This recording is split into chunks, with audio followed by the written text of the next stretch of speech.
भाऊ भाजप म्हणते की आम्ही 400च्या पार जाऊ, त्यामुळे तुमचा वाटा किती असेल? मला काय, माझा काय वाट्याचा संबंध आहे? लोकसभा आमच्यासाठी दुय्यम आहे, विधानसभा प्रथम आहे.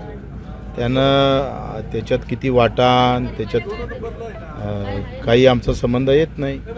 माझं असं मत आहे का आम्ही भाजपला काय सांगतो आहे, विधानसभेचं बोला.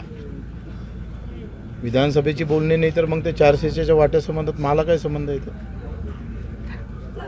आता पण ज्या महायुतीच्या बैठक झाली असं तुम्हाला काय आमंत्रण आलं होतं? तुमच्या काही बोलणी झाली होती राज्यामध्ये? मला आमंत्रण आलं नाही, आणि आमंत्रण आलं तर मला जायची इच्छा पण नाही आहे.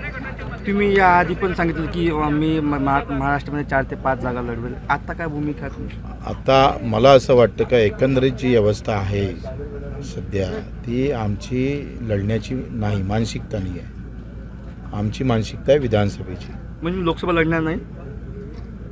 अमरावती किंवा अकोला लढू, 2 जागा.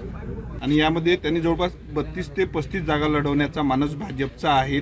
400चा परागडी शिंदे गट असो किंवा मग राष्ट्रवादींना जागा ज्या आहेत त्या कमी देण्याचा प्रयत्न होतो. तुम्ही अजितदादांना, एकनाथजी शिंदेला विचार ना, मला काय संबंध त्यांचा? आपला राजकीय संबंध काही फार जास्त नाही आहे. आमची मैत्री जे शिंदे साहेबांसोबत आहे ते विकास कामं, दिव्यांग मंत्रालय, शेतकरी, मजूर, राजकीय आमची काही बांधिलकी कोणासोबत नाही आहे. आपली कोणासोबत बांधिलकी नाही आहे. राजकीय बांधिलकी आमची जनता आहे, ते म्हणून त्या पद्धतीनं जाऊ. आता त्यांनी तो विचार, त्यांना किती जागा भेटते नाही भेटत, अजितदादाला जागा देतं का शिंदे साहेबाला देतं का, सगळंच होऊ शकते. सगळेच भाजप लढवण, माणसं शिंदे साहेबाचे राहीन, अजितदादाचे राहीन. भाजप माणसं अजितदादाचे आणि शिंदेचे, निवडणूक भाजपवरून लढेल. चिन्ह कमळ. मोठा दावा केला तुम्ही सत्तेत आहात, तुम्हाला असं वाटते का तुम्ही सत्तेत आहात? काय होऊ शकते, काय नाही होऊ शकत या देशात.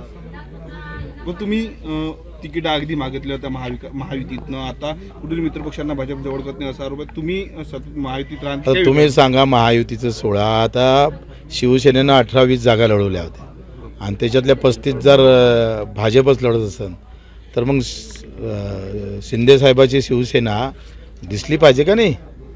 तुम्ही एक सोबत घेऊन जर बगलीतच दाबून ठेवा तर बिछवाकळ्या काय म्हणतात त्याला, बिछवाकळ्याची वेळ नाही आली पाहिजे. नाही आला. भेटली का ब्रेकिंग? एबीपी माझा, उघडा डोळे बघा नीट.